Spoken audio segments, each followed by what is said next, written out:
एकनाथ महाराजांचे चरित्र भाग 15वा. कविनायको दायको सौख्यरासे महाज्ञान सिंधू असे नाम जासे. जया ते जगी वर्णिती कीर्तिगाता. नमस्कार माझा सद्गुरु एकनाथा.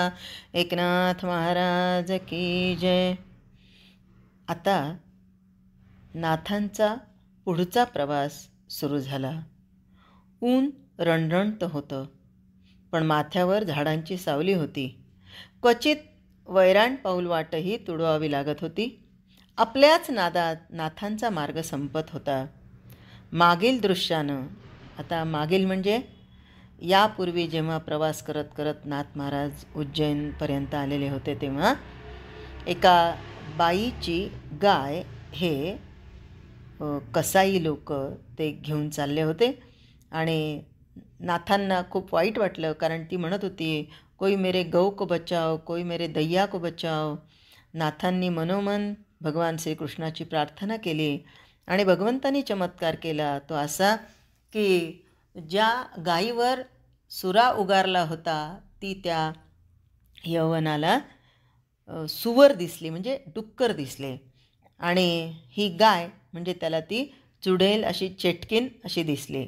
आणि मग त्या दोघांनीही या दोघींना म्हणजे गाईला आणि त्या स्त्रीला सोडून दिलं आणि पळून गेले. ही ईश्वरी लीलाच अगाध आहे हेच खरं, कारण गोमाता असून त्याला डुक्कर असल्याचा भास झाला. हे नाथांच्या प्रार्थनेचं फलित होतं. आणि हे सगळं बघितल्यामुळं नाथांची भूक तर नष्टच झाली होती. पण विश्रांतीसाठीही कुठे थांबावं असं त्यांना वाटत नव्हतं. ह्या प्रदेशात मोरांचं वैफुल्य होतं. म्हणजे उज्जैन सोडल्यापासून हा मोर हाच जणू प्रवासातला त्यांचा सोबती होता. मोराचं नृत्य पाहत कुठंतरी क्षणभर उभं राहावं. त्याचा तो बहुरंगी आकर्षक पिसारा उमलला की आकाशातले इंद्रधनुष्य खाली उतरल्यासारखं वाटायचं. त्याचं ते आनंदानं वर्तुळाकार ठुमकत ठुमकत नाचणं मनाला मोह पाडत. आणि ते कितीही वेळ बघत बसले तरी तृप्ती होत नसे.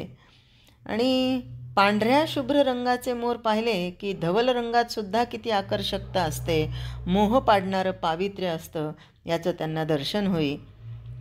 आणि असाच माझा भगवंत श्रीहरी गोपालकृष्ण, ज्याच्या शिरावर तो नेहमी मोरपीस धारण करायचा, त्याची मनोमन आठवण व्हायची.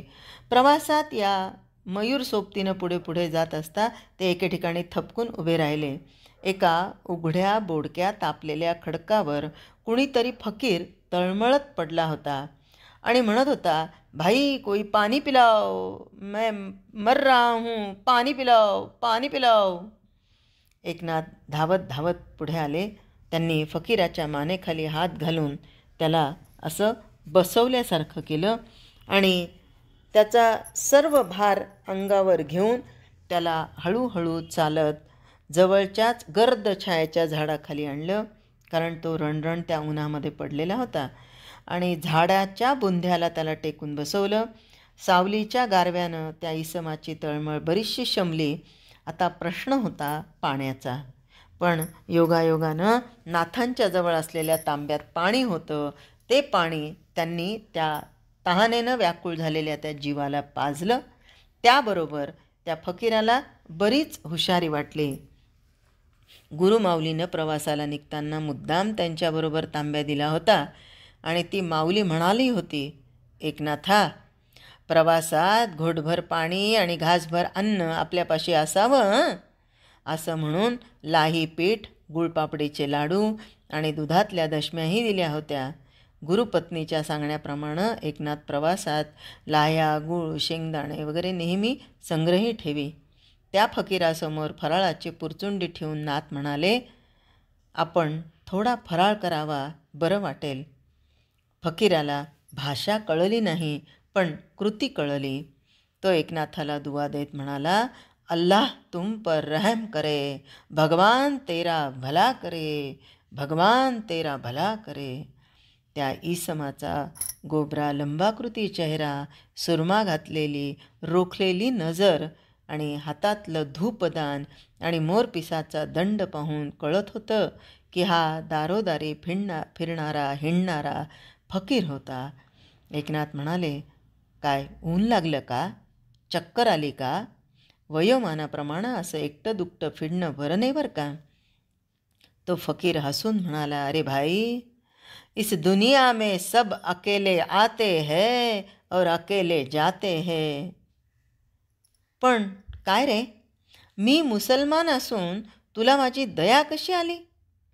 तू मला जीवनदान कसं काय दिलंस?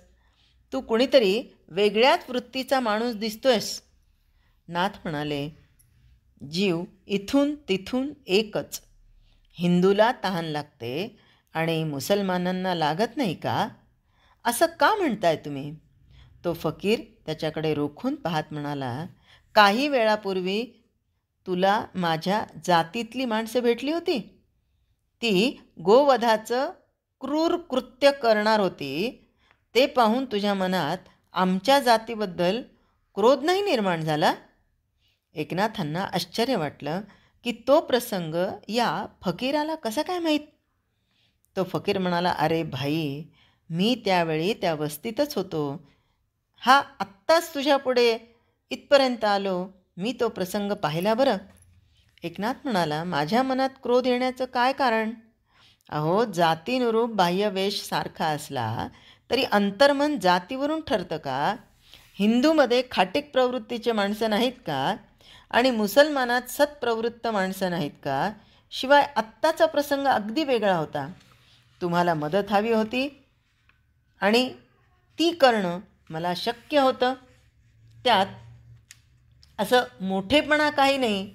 ही केवळ भूतदया आहे. फकीराच्या चेहऱ्यावरचे भाव पालटत होते आणि त्याने विचारलं, तुझं नाव काय? एकनाथ म्हणाला, अर्थातच एकनाथ. हा हा हा हा हा. अरे, इस दुनिया का मालिक भी एक ही है. तुम उसे राम कहो अगर रहीम कहो, बस बस यहाँ तो एक नाथ ही है. काय रे, तुला सद्गुरूंचा अनुग्रह झालेला दिसतो. त्याशिवाय तुझ्या अंगी भूतदया रुजणार नाही. गुरूंच्या स्मरणानं एकनाथ सद्गदित झाले. ते नम्रपणे म्हणाले, माझे सद्गुरू जनार्दन स्वामी देवगिरीच्या किल्ल्याचे किल्लेदार आहेत. तो फकीर मान डोलून म्हणाले, हां, बराबर, तभी तो तेरी हुकमत बडी है.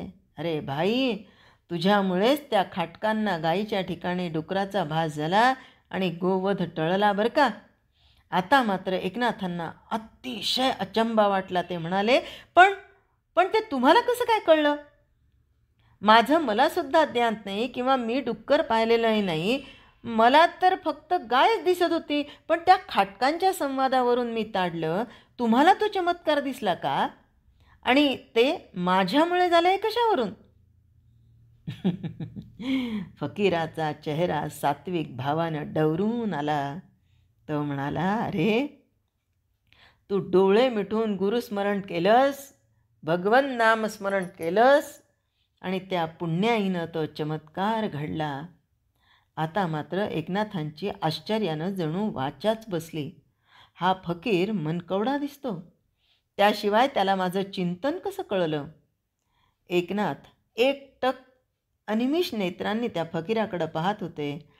त्यांना फकीराच्या जागी गुरु जनार्दन दिसू लागले आणि क्षणात गुरूंच्या जागी शूलभंजन पर्वतावर पाहिलेला मल्लंग दिसू लागला. फकीर, जनार्दन, मल्लंग जणू त्यांच्या भोवती या त्रयमूर्तींनी फेर धरला होता आणि बघता बघता त्यांना हे तीन चेहरे एकत्र झाल्यासारखे दिसले आणि तिथे दत्तात्रय भगवान अवतीर्ण झाले. त्यांची आशीर्वादात्मक स्निग्ध नजर पाहता पाहता एकनाथांचं देहभान हरपलं. ते जागृत झाले तेव्हा तिथे कुणीही नव्हतं. ज्या वृक्षाच्या छायेखाली ते उभे होते तो वृक्ष औदुंबर होता. औदुंबर. नाथांनी कृतज्ञतेनं पुन्हा डोळे मिटले. हे भगवंता, गुरुराया, माझ्यासाठी किती कष्ट सोसशील रे. तुझं सानिध्य अहर्निश आहे हे दाखवण्यासाठीच तर तू ह्या फकीराच्या वेशात इथे आला नाहीस ना. एकनाथांचं मन फारच हळुवार झालं. ते औदुंबराखालीच विश्रांतीला बसले. जय हरी.